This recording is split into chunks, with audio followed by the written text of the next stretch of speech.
Test 5. You will hear a number of different recordings and you will have to answer questions on what you hear. There will be a time for you to read the instructions and questions, and you will have a chance to check your work. All the recordings will be played once only. The test is in 4 sections. Write your answers in the listening question booklet. At the end of the test, you'll be given 10 minutes to transfer your answers to an answer sheet. Now turn to Section 1. Section 1. You'll hear an interview conversation between a banker and a customer. First, you have some time to look at questions 1 to 7.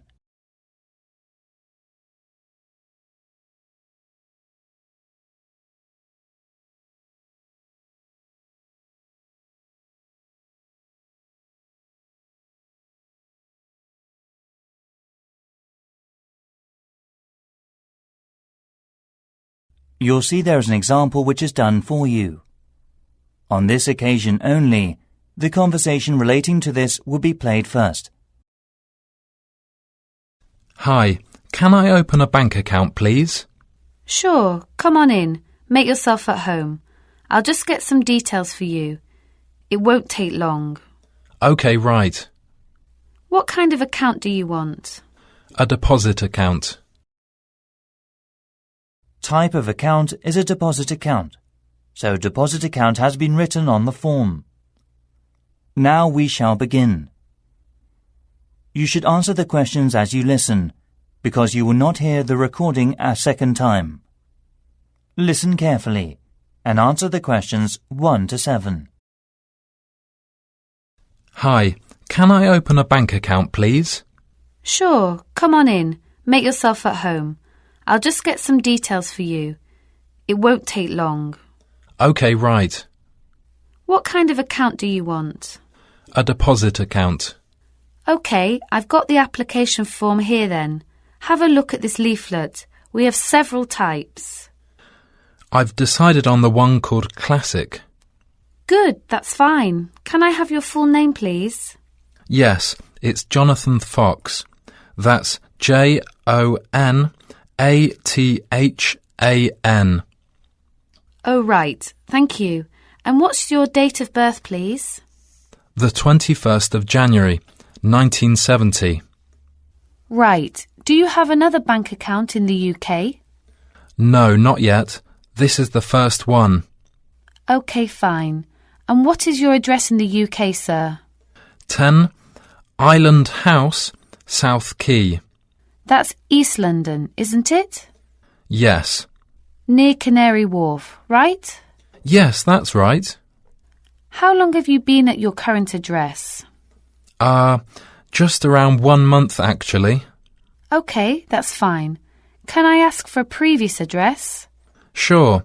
It's Flat 3, Canada House, Queen Street. Is that all? Yes. That's Edinburgh, isn't it? Yes. Edinburgh. OK, thank you. Do you have a daytime telephone or mobile phone number? Yes, I think the number of my office, it's 0207 235 6735. Would you like my home phone number too? Yes, please. It's 0204 675 1222. Lovely. Before you hear the rest of the conversation, you have some time to look at the questions 8 to 10.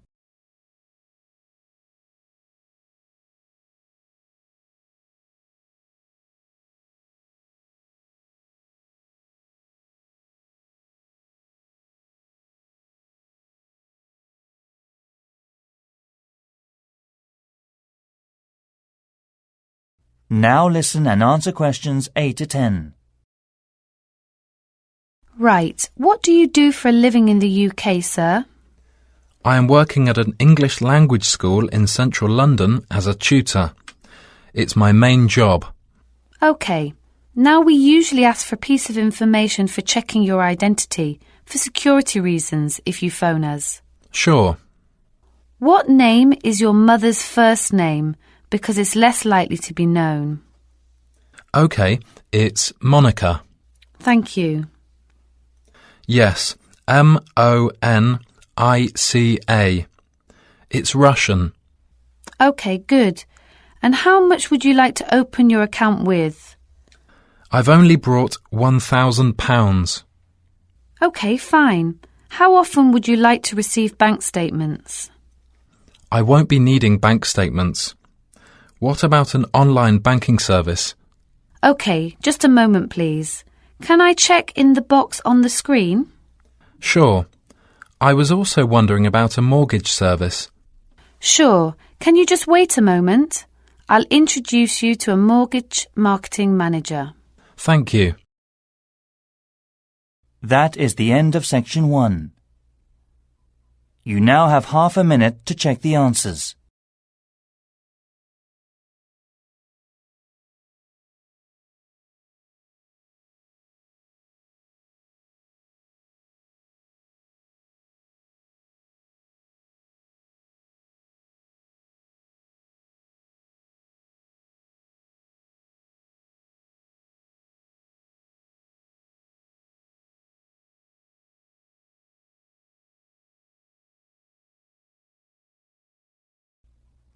Now turn to section 2.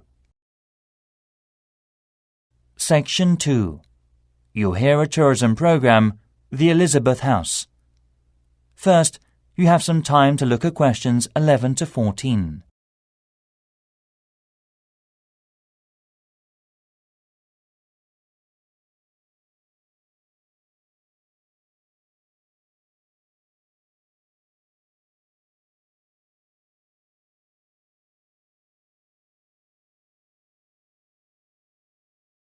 Now listen carefully and answer the questions 11 to 14. Hi everybody. Good to see you again. This morning I'll tell you about the Elizabeth House in Canterbury, once home of the famous carpenter Jonathan Owen. He bought the house in 1965, although he had first seen it 5 years earlier. Actually, he was interested in the house as a traditional flat in England, and he paid £5,000 for it without a second thought, because of it having standard and regulation building methods during the Middle Ages in the UK. At that time, he had worked at the University of Canterbury as a head carpenter, who managed with a small building company. His professional success was abundant, but his family life wasn't so successful. His parents had suffered from diabetes and mental disease, and his brother Dan was ill with pneumonia. Moving to Elizabeth House, he started his new life. Jonathan considered the home a pure example of traditional East England country house and did some of his successful building structure work here. The backyard and garden of the house became calm and peaceful. The materials used to make the wall, chimney and roof were collected from the local area. Most of all, oak trees were in the front of the main gate. Before you hear the rest of the program, you have some time to look at the questions 15 to 20.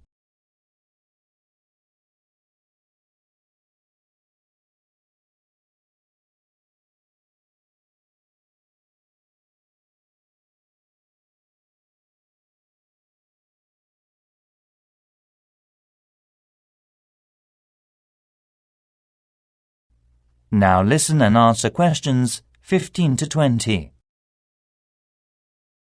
As you go up the path, there's the rose garden on your right, and you will find to your left an area which has interesting types of sunflower as well as some lovely carnation.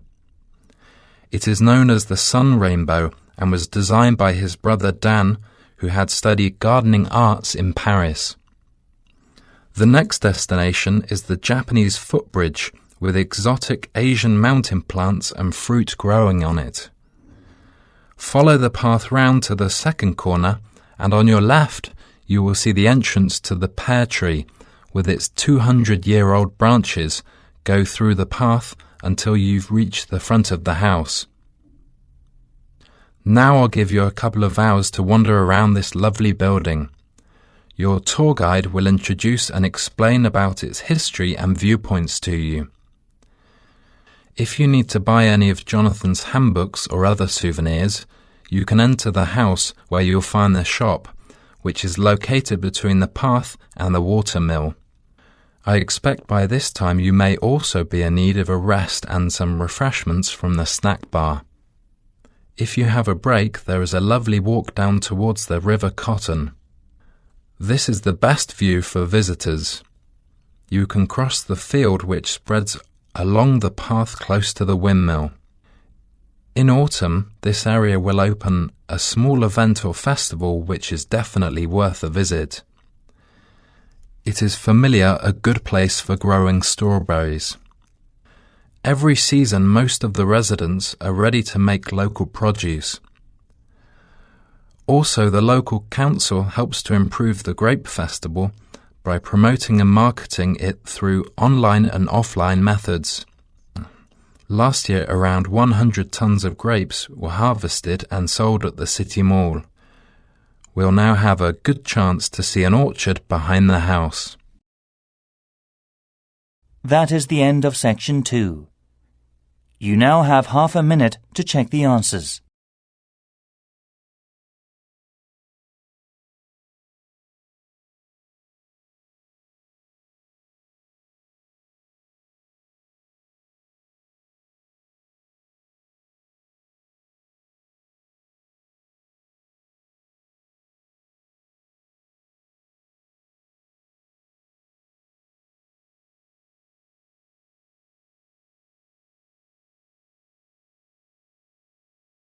Now turn to section 3. Section 3. You'll hear a conversation between students, Anne and David, about gallery marketing. First, you have some time to look at questions 21 to 24.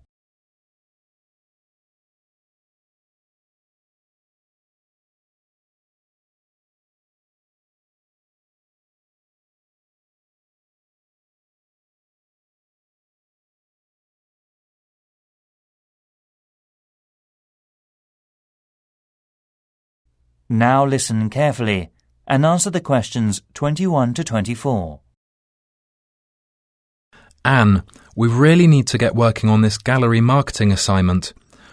We've only got 2 weeks left until the end of the month to set up. Right, so how about getting started now? We need to work through the instructions.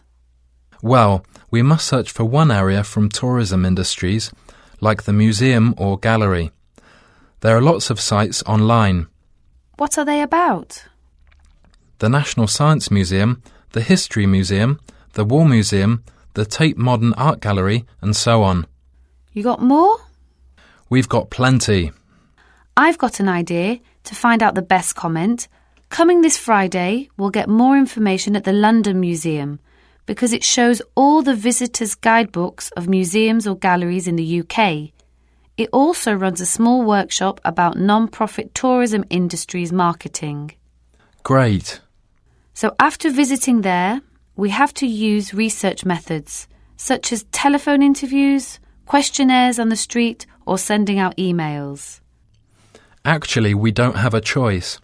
We have to send the email. Right. We don't have to waste time deciding among them. By the way, how do we get the responses? Let's contact the London Museum's Information Centre. Actually, it may be helpful to us to collect data through our head course leader. How many people do we have to interview?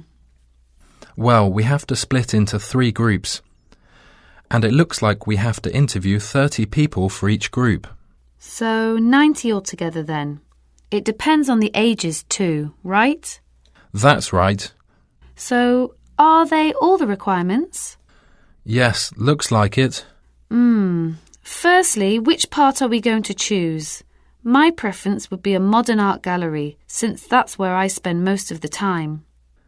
I think you've got something wrong. I don't think there are abundant differences in the exhibitions there. I mean, you get young and old, man and woman, amateur and professional, all going to the galleries. Right. So let's make it a ceramic exhibition then. So basically, what two groups will we compare and contrast for that? Male and female? Absolutely. Also, most of my respondents like the same ceramics as me. Also, I think different age groups could be changed to highlight differences. Before you hear the rest of the conversation, you have some time to look at the questions 25 to 30.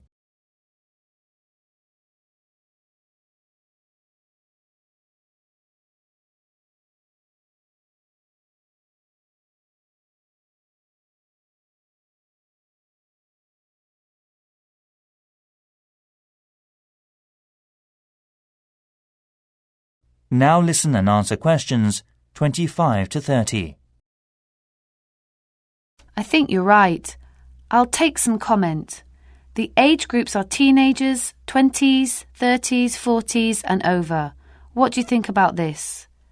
Great. That will give us more detail. So how about the kind of ceramic they like?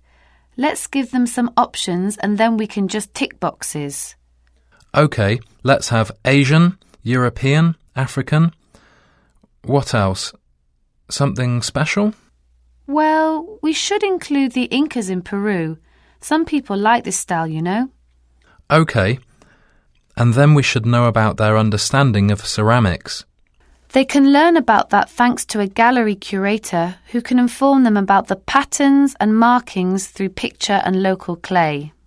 I'm curious about how they were made. I mean a process with painting and things embedded on the surface. At that time, the equipment and materials were not good, compared with the present day. I agree. We should also include an earthen vessel, of course. Right. The next step could be about where they were actually from. They were made from local clay, weren't they? Things such as mountain, lake, basement and so forth. I think so. One more thing is the colour on the bottle. How did the ancients get the tone? On the internet, it said they got it through dried plants. They were working again to make a tone, drying and sorting. OK, I see. To get more hard tone, they included other strong herbs or something. At that time, the colours were used by the rich with property. Great. You've got plenty of data, David. No. It's just beginning. We have to look for something special with more details and history for the presentation next week. That is the end of section 3. You now have half a minute to check the answers.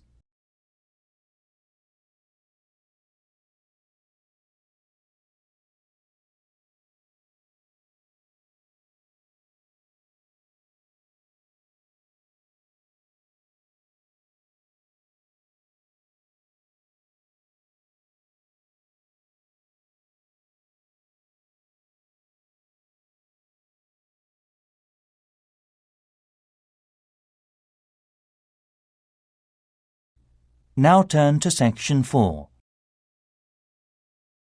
Section 4. You'll hear part of a lecture given by a waste recycle management's professor. First, you have some time to look at questions 31 to 40.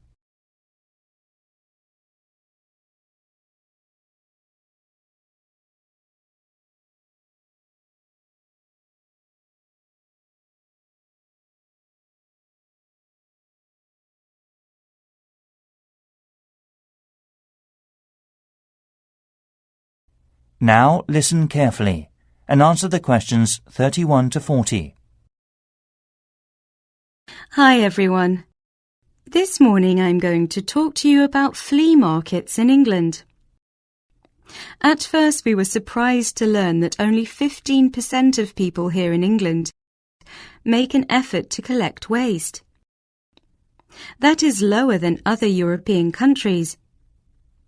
Also, it might be falling within a couple of years' time unless the government makes a severe regulation for industries and local residences. The UK government's target means that by 2012, we must decrease our waste emissions by 45% compared with 2000. Local councils can offer support to meet that target by taking part in the National Green Campaign and investing in local flea markets. Most of all, these markets reduce waste emissions from landfill sites. A flea market, or swap meet, is a type of bazaar where very cheap or second-hand goods are sold or bartered for.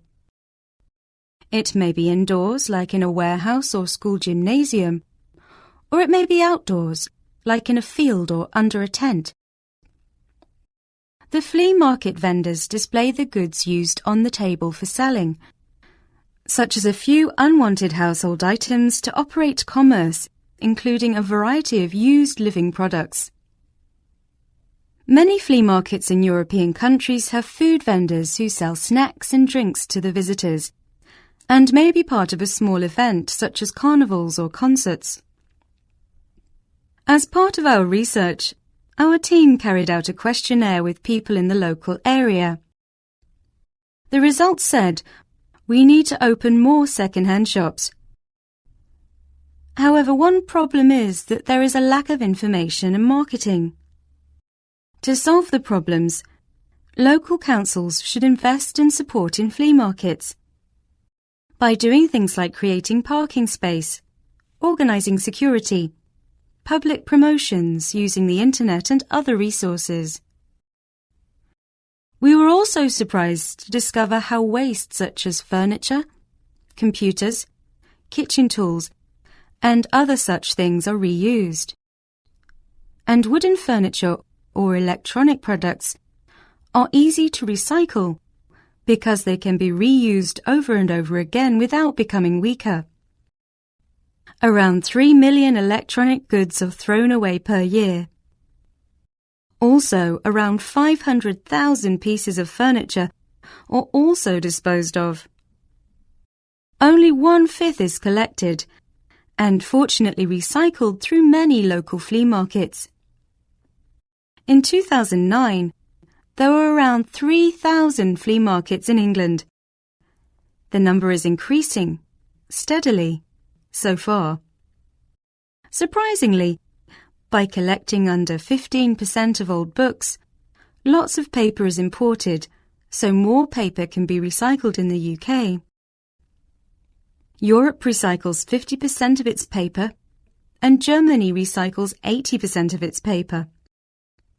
When recycling launched, there were quality problems, so it was so hard to reuse paper in office sheets. However, these problems have now been solved, and Union of the Flea Markets based in East London produces high-quality recycled paper. Another union, Loving Paper, currently sells the paper that has been through a sorting process to farmers or gardeners as fertilizer. So, to sum up, there seems to be a number of activities that enable people to reuse waste, but the substantial problem is encouraging people to think twice about taking their waste to a flea market instead of throwing it away. I think the recycling program will make us save materials and protect the environment in future. And next, I'll show the plan for promoting it. That is the end of section 4. You now have half a minute to check the answers.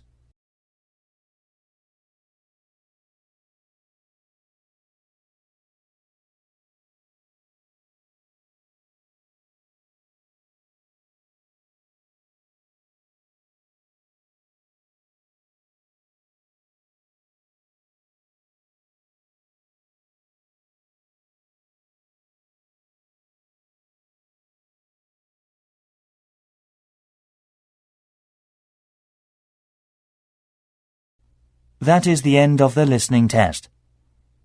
In the Ielts test, you now have 10 minutes to transfer your answers to the listening answer sheet.